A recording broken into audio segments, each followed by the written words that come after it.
Hello world, it's Curtis Potter with Boundless Motivation. Today I wanted to share something that's helped me tremendously that I learned recently. It was the acronym AIR, A-I-R. And the acronym is acknowledge, interrupt, and replace. So whenever you feel off in any type of way, acknowledge it. It's okay. We're humans. It happens.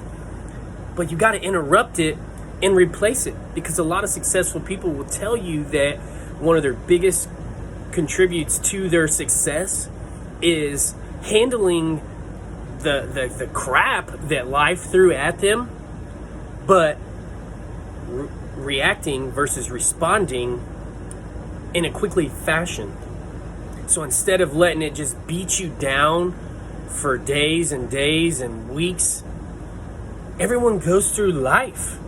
Acknowledge it, interrupt it, replace it, and turn it into an inspirational moment. This is your life. How are you going to react and respond to what life throws at you?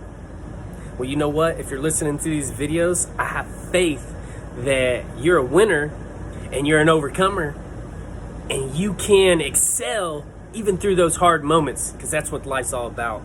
I love you all. Thank you for watching these videos. Please like, share, comment, tag somebody, subscribe to my YouTube channel, and help me grow this motivational and inspirational page so more people can hear it, and hopefully it'll help their life. And you know the drill, be boundless.